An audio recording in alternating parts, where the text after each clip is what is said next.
बिस्मिल्लाहिर्रहमानिर्रहीम। रब्बिश्रहली सदरी व यस्सिरली अमरी वहलुल उक़्दतम मिन लिसानी यफ़क़हू क़ौली। अस्सलामु अलैकुम students, I hope you all are fine.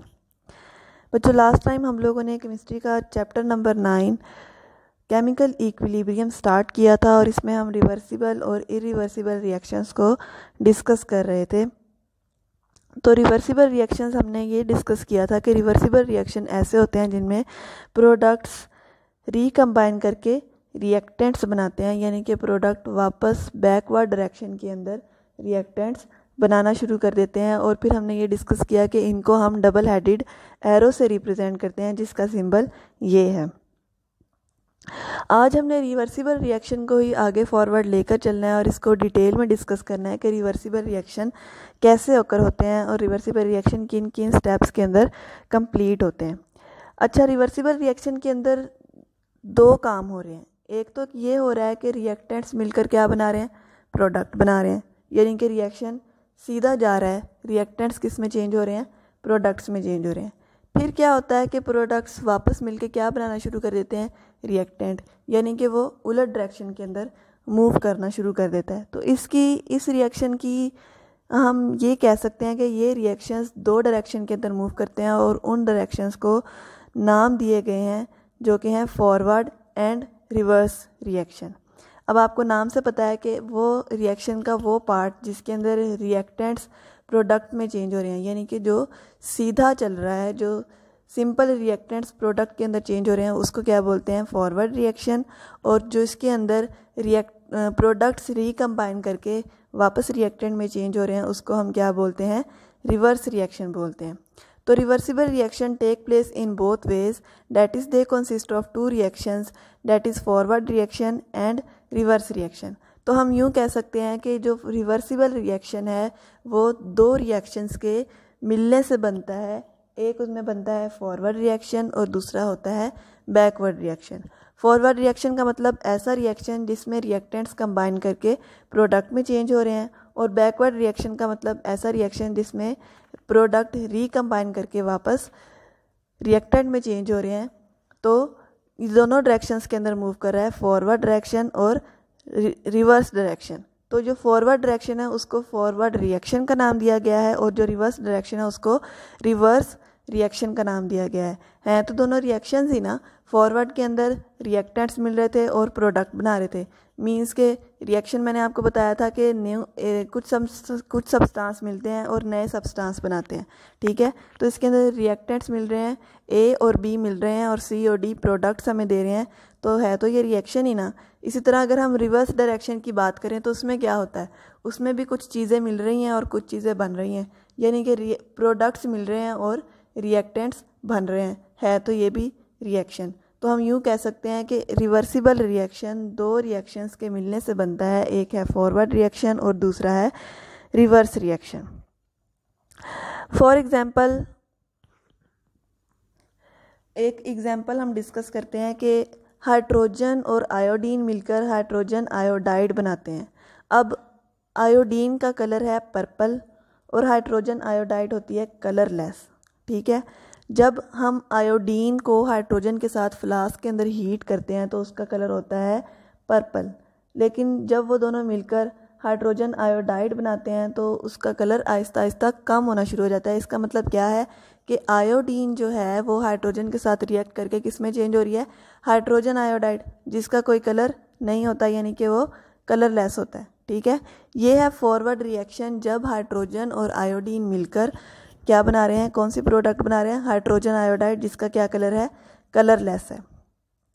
अगर हम इसी की रिवर्स में बात करें, जैसे हाइड्रोजन आयोडाइड को हम हीट करें तो क्या होता है, इसको अगर हम हीट करते हैं तो थोड़े टाइम के बाद इसके अंदर पर्पल कलर अपीयर होना शुरू हो जाता है। इसका क्या मतलब है कि पर्पल कलर किसका था, आयोडीन का था। इसका मतलब यह है कि अब हाइड्रोजन आयोडाइड टूट कर किस में चेंज होना शुरू हो गई है, हाइड्रोजन और आयोडीन के अंदर, ठीक है। अब इसके अंदर क्या है, प्रोडक्ट वापस किस में चेंज हो रही है, रिएक्टेंट के अंदर। जो हमने पहले रिएक्शन डिस्कस किया था उसमें रिएक्टेंट क्या थे हमारे, हाइड्रोजन और आयोडीन, और प्रोडक्ट थी हमारी हाइड्रोजन आयोडाइड, ठीक है।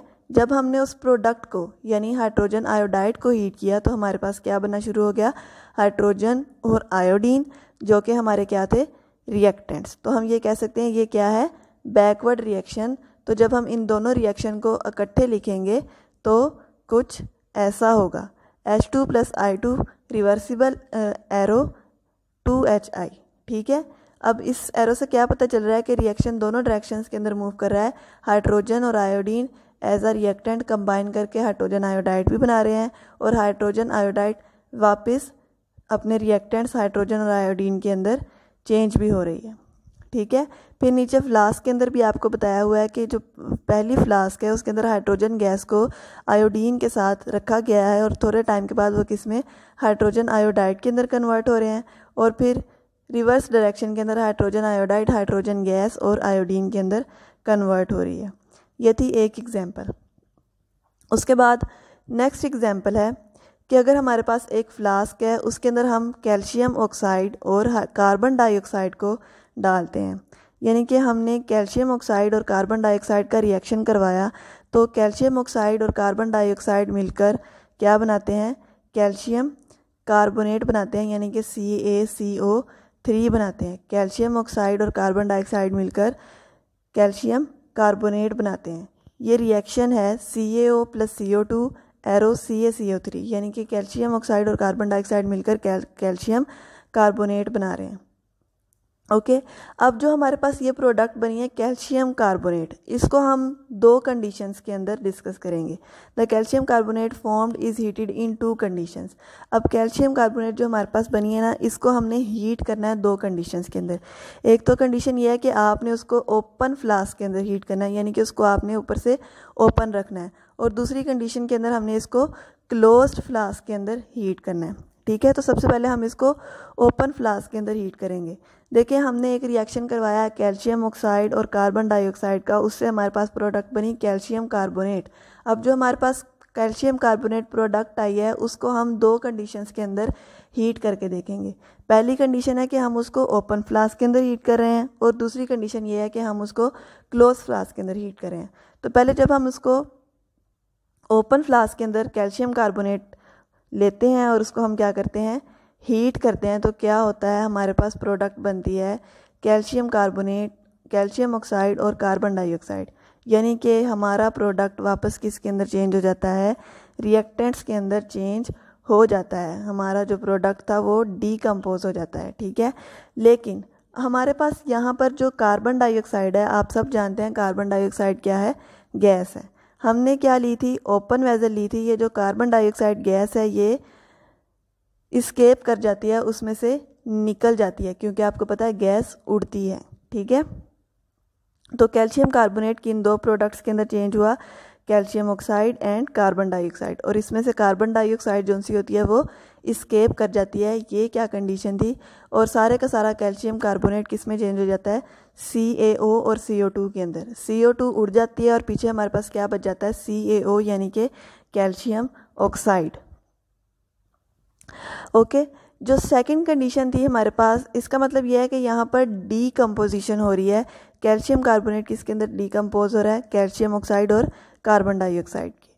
ओके, तो जो सेकंड कंडीशन थी हमारे पास वो है कि हम इसको क्लोज्ड वेसल के अंदर हीट करें। ठीक है, अब हमने एक क्लोज फ्लास्क ली, उसके अंदर कैल्शियम कार्बोनेट को डाला और उसको हमने हीट किया। क्या होता है, हीट करने से कैल्शियम कार्बोनेट ने हमेशा डीकम्पोज ही होना है, और किसके अंदर डीकम्पोज होता है, कैल्शियम ऑक्साइड और कार्बन डाइऑक्साइड के अंदर। और अब इसके अंदर कार्बन डाइऑक्साइड एस्केप नहीं कर सकती, क्योंकि उसको उड़ने की वहाँ से जगह नहीं दी गई, उसको वहाँ से एस्केप करने की जगह नहीं दी गई। तो कैल्शियम कार्बोनेट को जब हम क्लोज वेसल के अंदर हीट करेंगे तो हमारे पास दोनों प्रोडक्ट्स आएंगे, जो कि हमारे क्या थे, स्टार्ट के अंदर रिएक्टेंट्स थे कैल्शियम ऑक्साइड और कार्बन डाइऑक्साइड।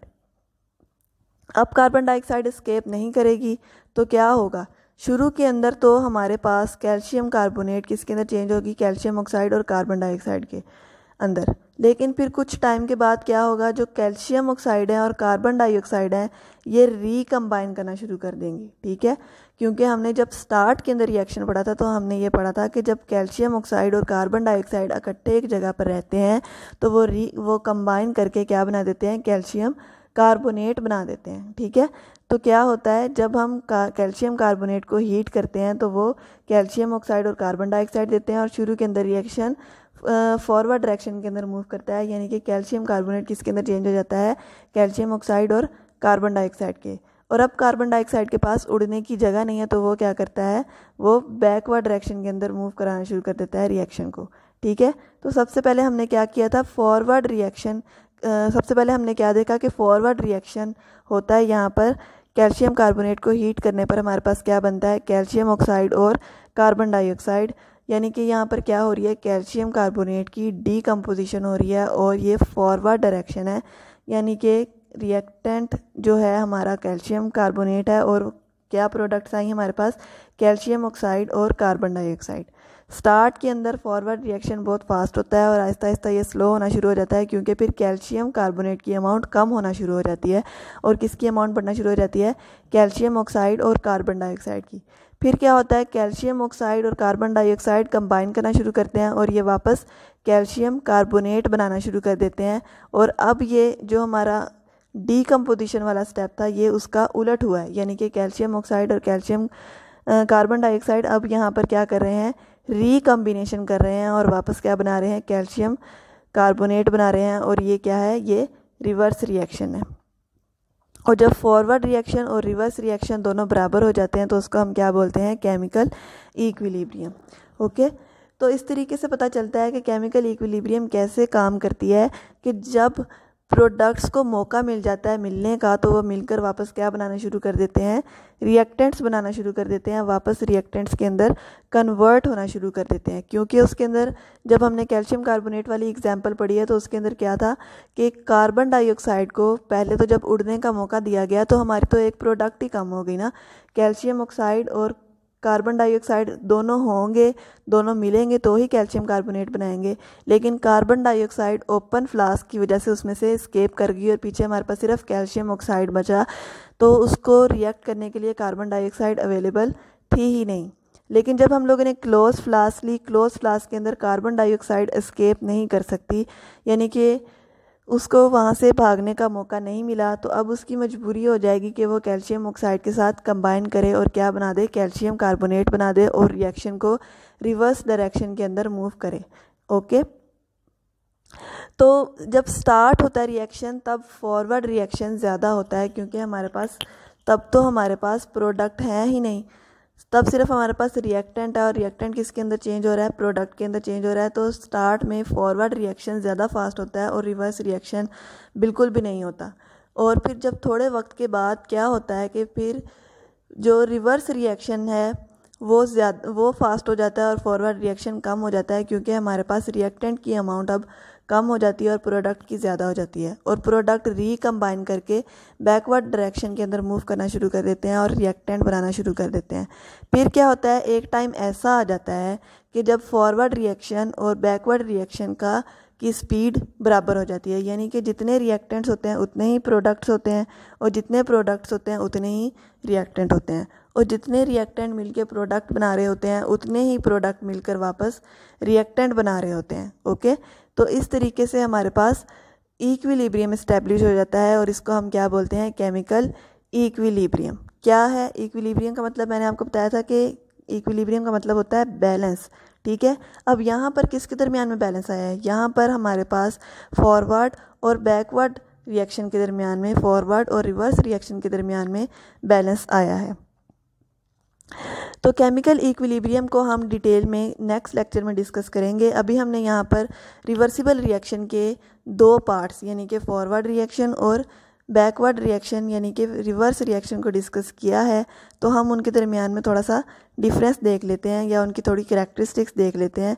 तो दो रिएक्शन हमने डिस्कस किए हैं, forward reaction and reverse reaction. Forward reaction के अंदर हमेशा रिएक्टेंट्स रिएक्ट करते हैं और प्रोडक्ट बनाते हैं, जबकि रिवर्स रिएक्शन के अंदर प्रोडक्ट्स रिएक्ट करते हैं और रिएक्टेंट बनाते हैं और ये ऑपोजिट डायरेक्शन के अंदर मूव करता है फॉरवर्ड रिएक्शन की। फॉरवर्ड रिएक्शन के अंदर फॉरवर्ड रिएक्शन जो है वो लेफ़्ट से राइट की तरफ मूव करता है, यानी कि लेफ़्ट टू राइट मूव करता है, जबकि जो रिवर्स रिएक्शन है वो इसका उलट है, तो फिर ये राइट टू लेफ़्ट मूव करता है। फॉरवर्ड रिएक्शन स्टार्ट के अंदर बहुत तेज़ होता है और फिर आहिस्ता आहिस्ता स्लो हो जाता है, ठीक है, जबकि रिवर्स रिएक्शन इसका उल्टा है, स्टार्ट में स्लो होता है और फिर आहिस्ता आहिस्ता तेज़ होता है, ठीक है। तो फॉरवर्ड रिएक्शन में क्या है, इट स्लोज डाउन ग्रेजुअली, यानी कि ये आहिस्ता आहिस्ता स्लो हो जाता है, और reverse reaction it speeds up gradually, यानी कि ये आहिस्ता आहिस्ता तेज़ हो जाता है, ठीक है। तो इस तरीके से हम फॉरवर्ड और रिवर्स रिएक्शन के दरमियान में डिफरेंस बता सकते हैं, इनके दरमियान में डिफरेंस डिस्कस कर सकते हैं। सिंपल बात यह है कि फॉरवर्ड रिएक्शन और रिवर्स रिएक्शन जब एक दूसरे के बराबर हो जाते हैं, यानी कि रिएक्टेंट से प्रोडक्ट्स और प्रोडक्ट से रिएक्टेंट की अमाउंट बराबर हो जाती है, तो तब क्या होता है, हमारे पास इक्विलिब्रियम इस्टेब्लिश हो जाता है। इसको हम बोलते हैं केमिकल इक्विलिब्रियम, ठीक है। तो कैल्शियम कार्बोनेट वाली जो एग्जांपल है ये इंपॉर्टेंट है। तो समटाइम्स आपको पेपर के अंदर कैल्शियम कार्बोनेट की एग्जांपल के साथ ही रिवर्सिबल रिएक्शन को डिस्कस करने को कहा जाता है। तो इस एग्जांपल को आपने अच्छे से याद करना है। सिंपल इतना है कि कैल्शियम ऑक्साइड और कार्बन डाइऑक्साइड मिलकर कैल्शियम कार्बोनेट बना रहे हैं। जो कैल्शियम कार्बोनेट है उसको हमने दोनों कंडीशंस के अंदर डिस्कस करना है, ओपन वेजल के अंदर और क्लोज वेजल के अंदर। ओपन के अंदर ओपन जगह है, कार्बन डाइऑक्साइड वहाँ से भाग जाती है, जबकि क्लोज के अंदर कोई रास्ता नहीं है भागने के लिए, तो कार्बन डाइऑक्साइड कैल्शियम ऑक्साइड के साथ मिलकर वापस कैल्शियम कार्बोनेट बनाना शुरू कर देती है। इसको हम लोग रिवर्स रिएक्शन बोलते हैं, और जब ये दोनों बराबर हो जाते हैं तो इसको हम लोग केमिकल इक्विलिब्रियम बोलते हैं। तो उम्मीद है आपको समझ आ गई होगी। Thank you so much, wish you good luck. Allah ताला आपको अपने हिफ्ज़ व ईमान में रखे। खुदा हाफिज़।